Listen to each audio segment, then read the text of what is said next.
Florida will ban anyone under 14 owning a social media account from January 2025, deleting existing accounts. The bill was signed today by Governor DeSantis.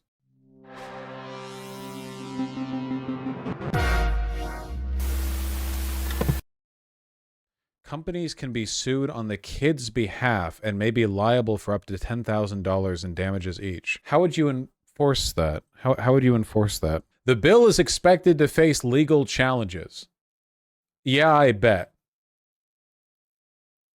The longtime dream of everyone over 14. Yeah. Those who are 14 or 15 will need a parent's consent before they join a platform. How are you going to enforce that? Companies that fail to do so can be sued on behalf of the child who creates an account on the platform. Wait, what if a kid just lies about their age requirement thing? Wait, how do you enforce any of this? What? The minor could be awarded up to $10,000 in damages, according to the bill. Companies found to be in violation of the law would be liable for up to $50,000 per violation, as well as attorney's fees and court costs. How would you do that? This seems impossible. Oh, knowing better talked about it? Okay. The replies are laughing. Kids will just lie. It's not 1995 anymore. Age verification is more sophisticated than a drop-down menu. I knew what this meant, but I wanted a screenshot to prove it. Turns out it's much worse than Dexerto is letting on. Okay.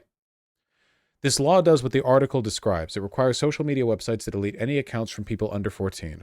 Section 2 states, any site that publishes or distributes materials harmful to minors must perform age verification. Okay, that would be all websites, basically. If by publishes or distributes material harmful to minors, that's basically everything. That's just everything, you know.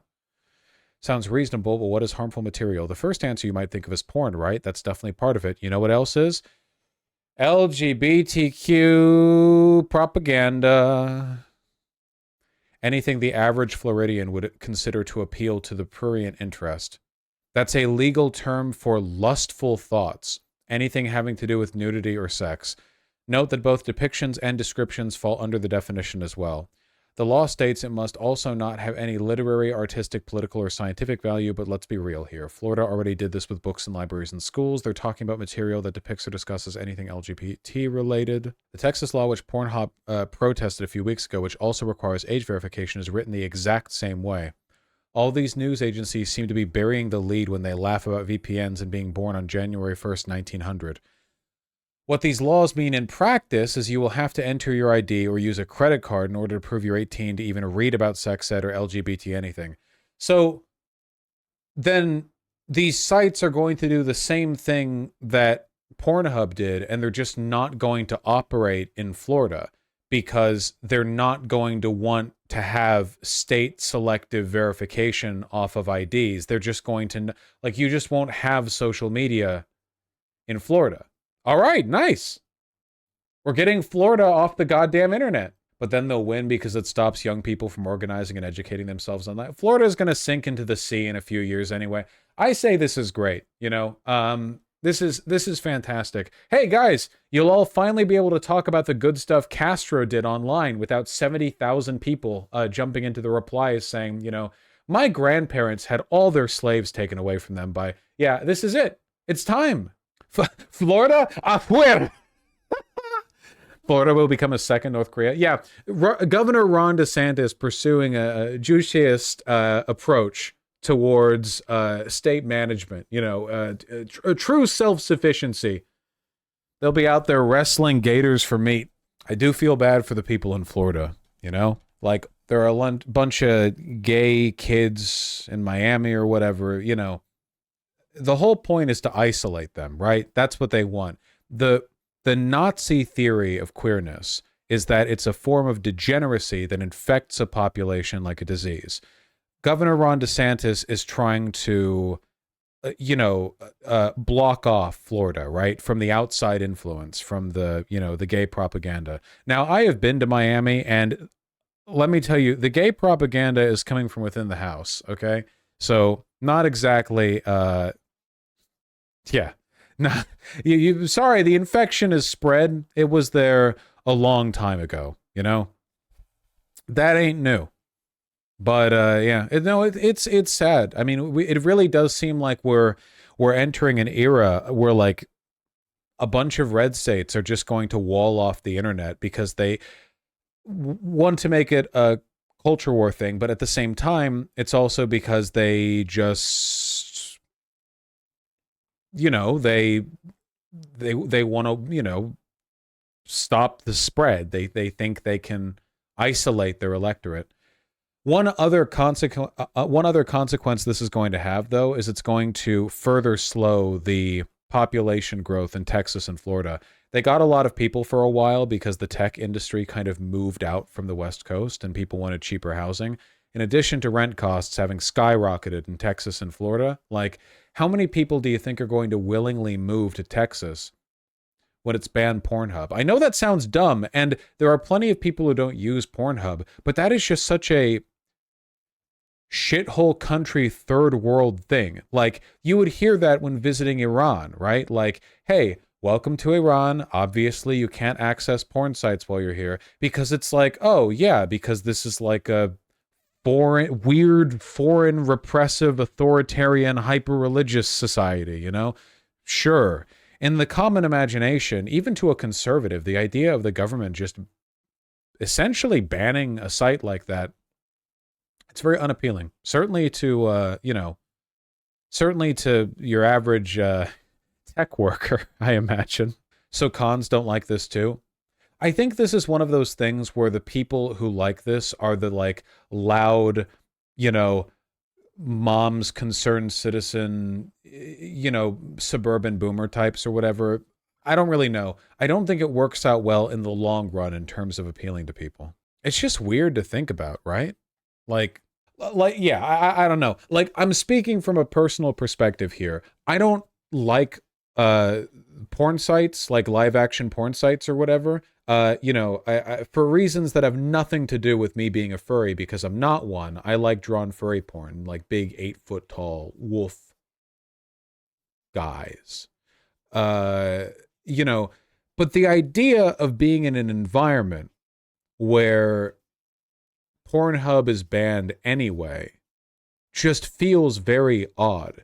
It kind of feels like the sword of Damocles, like hanging overhead, like, if the government is capable of being that morally puritanical and that conservative, like, it's just a weird thing to think about. I don't know. These people mocked other cultures for this growing up. Yeah, Spigador Dali. If you guys will remember, after 9/11, one of the big conservative lines was like, yeah, we love America. Guns, beers, and titties. Save America by wearing an American flag bikini and having your big old titties out. They hate freedom over there in Muslim land. Those towel heads hate our freedom. Yeehaw. Like, that was the conservative line for about 15 years. They hate us for our freedoms. Muslims are all emotionally and sexually repressed weirdos. They're religious fundamentalists, unlike us. And now, of course, everything has changed. Andrew Tate pretends to be a Muslim. The online alt-right can't decide whether or not they want, like, papal supremacy, a holy Orthodox patriarch, or a caliphate established in America. They just like the aesthetic of a hyper-puritanical religion. It's all shifted over completely. Banning porn sites? DeSantis previously vetoed a more restrictive version of this bill that would have banned social media accounts for kids under 16. I've said this before, so I want to say it again, just to be clear. I do think that social media has extremely strong negative mental health effects on everyone, including on especially for young people. Obviously, I don't think the best way to deal with that is by giving the reins of power to puritanical moral fascists who use it as a bludgeon against queer people. That, like, the two completely separate points of discussion.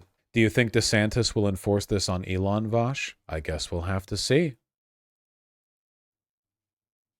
It is pretty wild, What we really need in terms of social media for young people, we need social media for young people that's basically like, Okay, social media for young people should have been the local multiplayer for a Nintendo DS. That was social media for young people that worked. That would facilitate good mental health. All right. Social media for young people is you get a state provided Nintendo DS, and sometimes you get to like draw on like a little digital canvas with people nearby. That's enough. That's all you need, really. Maybe you could get like a social media equivalent of the Hearthstone, like chat thing where there's just 6 things you can say. Social media should be like Twitter, except you can only construct messages the way like Dark Souls messages get, you know what I mean? Well played. Waiting. God, that would blow, though. Yeah, well, it's life.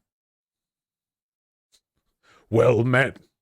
Whenever I think of the Hearthstone things, I remember of either Thrall or the Ranger guy. What's his name? I forget. Rexar, thank you. I will crush you. Yeah.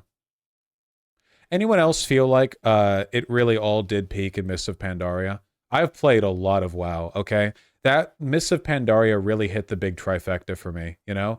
Excellent raids. Throne of Thunder and Siege of Orgrimmar are peak. No getting around that. Excellent leveling zone. Pandaria was phenomenal to level in. Anyone who disagrees is insane. Beautiful. So fun to go through, you know? And then finally, the politics. The fact that the final boss of Mists of Pandaria was literally like a racialist fascist dictator who had purged a capital city of the world that you like had been using for a decade and a half prior to that, and was like mounting some old god fueled war against the rest of the races. So good. Just hated the talent rework. I wasn't that negative about it, but yeah, it could have been better.